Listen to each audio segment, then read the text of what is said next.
आज हमारे साथ हैं लखनऊ के सौरभ सिन्हा और वो सुनाएंगे अपने साथ घटी एक सच्ची घटना जब वो बड़ी मुश्किल से एक छोटी सी बच्ची की प्रेत आत्मा से छुटकारा पा सके। शायद। मैं सौरभ सिन्हा, मेरी लखनऊ में जॉब लगी और वहीं अपनी कलीग रेनू से प्यार हो गया और शादी भी।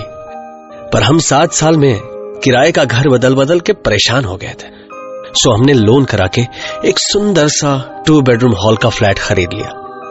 ये हमारे सपनों का घर था जहां सब कुछ बहुत अच्छा था, सिवाय एक पगली के जो सोसाइटी के एंट्रेंस पे हमेशा बैठी रहती थी। अरे तू यहाँ हो, यहाँ आवा न लाडो, हमार लाडो, हमारे पास आजा बिटिया। लाडो आजा, गोदी में आजा हमार। ए लाडो आना हमारे पास। लाडो काहे अम्मा को सतावत है लाडो, आना बिटिया। लाडो वो हमेशा यही एक रट लगाए रहती थी। बिल्डिंग के दूसरे लोगों की तरह हम भी कभी कभी खाना डाल दिया करते थे उसके सामने। पर जो भी हो, नए घर में बहुत अच्छा लग रहा था हमें। सुनो रेनू, एक अच्छा सा सोफा देखा है मैंने, क्या कहती हो? सोबू, तुम भी ना जितने पैसे जमा किए थे डाउन पेमेंट में लग गए, कहाँ से आएगा तुम्हारा सोफा? अरे EMIs में मिल जाएगा यार। पर सोबू, पिंकी के बोर्डिंग की फीस भी तो जमा करनी है ना। बस ऐसे ही छोटी छोटी खींचतान में बहुत प्यारी लाइफ चल रही थी हमारी। लेकिन एक दिन रेनू मुझसे बोली, सोबू मैं कुछ कहूँ तो तुम डांटोगे तो नहीं ना? अरे नहीं, बोलना। क्या मैं तुझे हमेशा डांटता रहता हूँ? नहीं, थोड़ी अजीब सी बात है ना, इसलिए।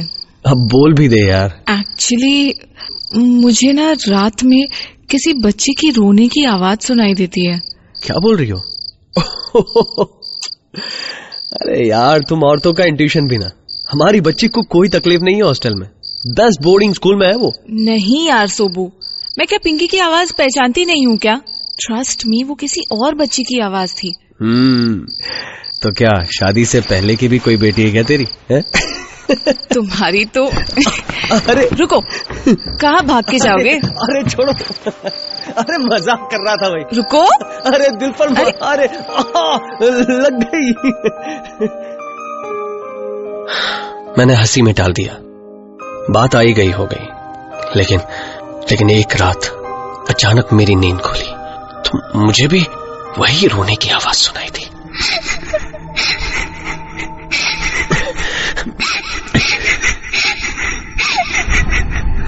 मैं झटके से बिस्तर से उठ गया। मैंने रेनू को डिस्टर्ब नहीं किया, चुपचाप उठ के दरवाजा खोला और बाहर गैलरी में इधर उधर देखा। ये आवाज कहां से आ रही है, पर कहीं कुछ नहीं मिला तो वापस लौट आया। पर तभी लगा कि यह आवाज तो बाहर हल्की थी, जबकि यहाँ घर के अंदर ज्यादा साफ सुनाई दे रही थी।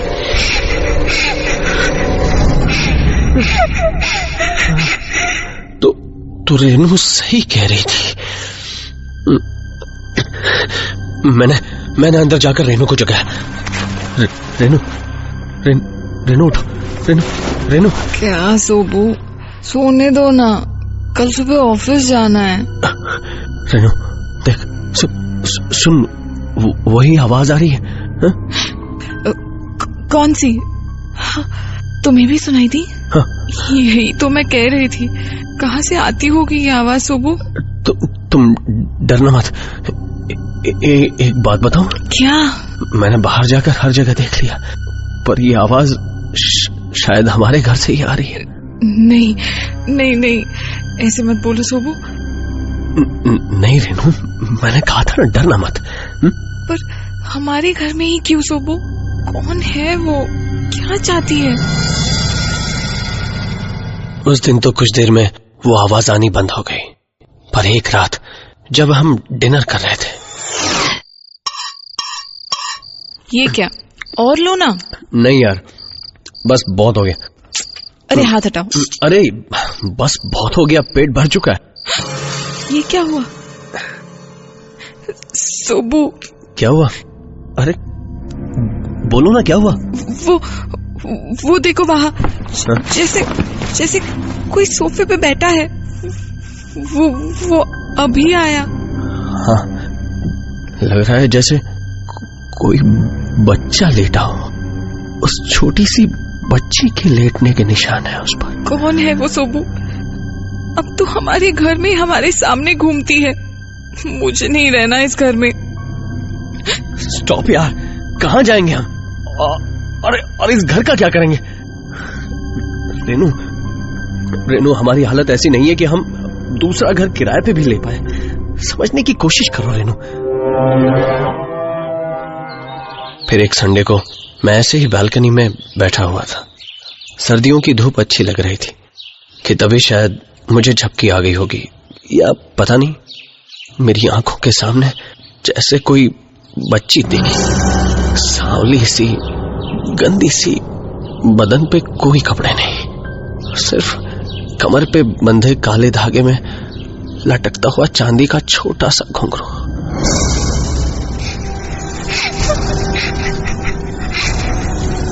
अम्मा, अम्मा, अम्मा, अम्मा। सोबू, क्या हुआ सोबू? सोबू क्या हुआ? कुछ नहीं, कुछ नहीं। तुम इतना हाफ क्यों रहे हो? और ये पसीना, तबीयत तो ठीक है ना? टेल मी सोबू। इट्स ओके, ऐसी कोई बात नहीं है।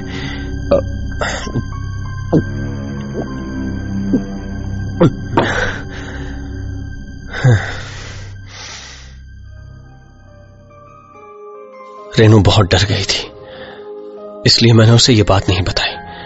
पर इसके बाद तो मुझे वो सपना यहां वहां बैठते बैठते हर जगह दिखने लगा। मतलब कभी भी, खुली आंखों से भी। घर की आबोहवा ऐसी भारी हो गई थी कि कभी कभी तो सांस लेना भी मुश्किल हो जाता था। और ये सब एक छोटी सी बच्ची कर रही थी। पर मैं करता भी क्या। फिर एक दिन ओझा भी बुलवाया।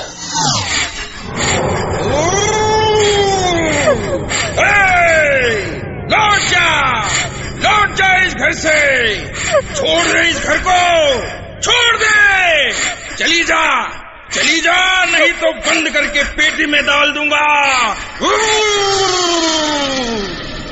पर कोई फायदा नहीं हुआ।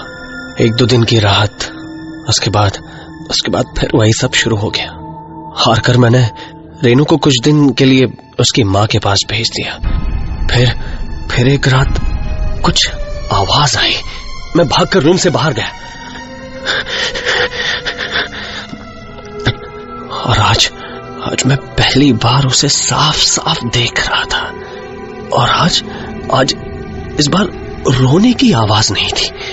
वो बच्ची जैसे अपने छोटे छोटे पैरों से वो खुशी से मेरे घर से भागकर चली गई।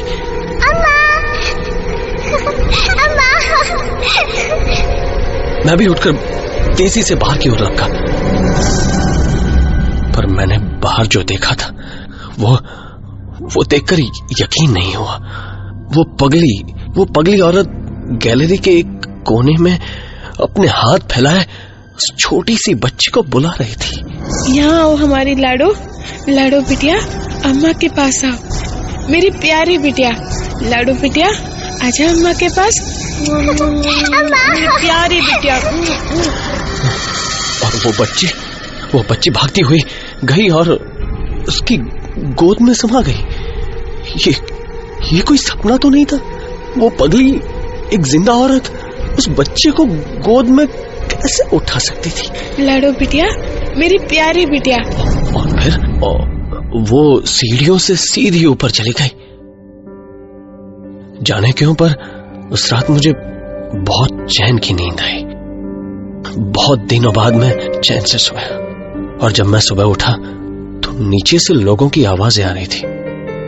मैं नीचे उतरा और उस भीड़ के बीच रास्ता बनाकर आगे बढ़ा तो सामने वो पगली औरत पड़ी थी, बिल्कुल शांत।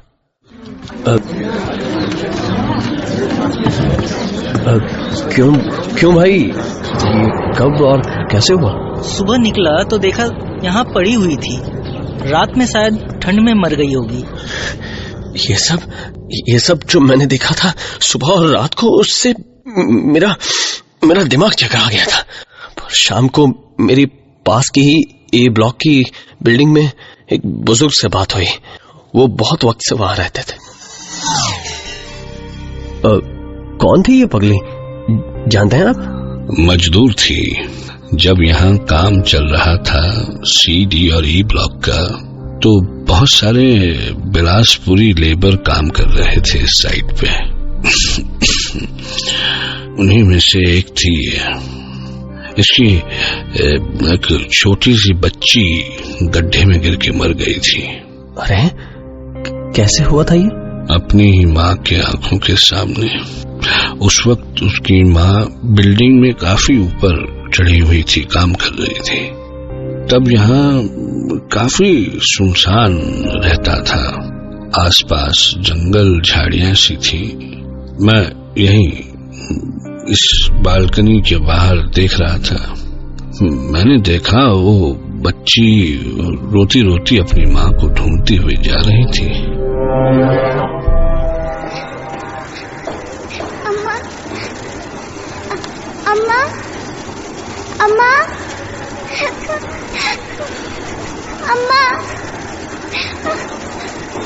अम्मा। तभी वो अचानक गड्ढे की ओर मुड़ गई। मैं चिल्लाया, अरे कोई है उधर? अरे वो बच्ची गिर जाएगी। पर दूसरी ओर चूंकि काम चल रहा था कंस्ट्रक्शन का, तो किसी को मेरी आवाज सुनाई भी नहीं दी।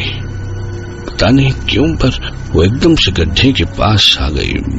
मुझे समझ में नहीं आया कि मैं क्या करूं क्या ना करूं। मैं एक बार फिर से चिल्लाया, अरे रुक जाओ, रुको। पर वो तो बढ़ती ही जा रही थी। अम्मा। तभी उसका पांव फिसला और वो गड्ढे में जा गिरी। काफी पानी था उस गड्ढे में। मैं भागा, पर जब तक सीढ़ियों से नीचे उतरकर वहां तक पहुंचता, तब तो कुछ मजदूर पहुंच गए थे। लाडो, लाडो, अरे कोई बचा लो अपनी बिटिया को। लाडो, लाडो, लाडो, अम्मा आ रही है। लाडो, लाडो, कोई बचा लो बिटिया को। कोई बचा लो हमारी बिटिया को। लाडो, लाडो। अरे रस्सी डाल, अरे रस्सी डाल वहां से। ए कस के पकड़ा। हाली कर। अरे उतना हिलता ही नहीं। यहाँ लेटाई दो, यहाँ लेटाई दो। पर जब तक उस बच्ची को निकाला, तब तक वो बच्ची मर चुकी थी। हाय रे लाडो, मेरी बिटिया, मेरी लाडो बिटिया, कोई नहीं बचाया उससे। लाडो, लाडो बिटिया। और आखिरकार उस पगली को उसकी बच्ची लाडो मिल ही गई। पर सच मानिए, अभी भी ठीक से यकीन नहीं होता कि क्या वो सच था। ये सब सोच के ही हैरत होती है। एक मन कहता है कि इस पर यकीन करो और दूसरा इनकार कर देता है। पर सवाल है कि उस बच्ची की आत्मा सौरभ के ही घर में क्यों आई? वहां तो बहुत सारे फ्लैट्स थे, कई सारी फैमिलीज होंगी, कहीं भी जा सकती थी वो। तो क्या वो अपनी मुक्ति के लिए सौरभ से ही उम्मीद लगा कर बैठी थी? क्यों? कोई जवाब नहीं है।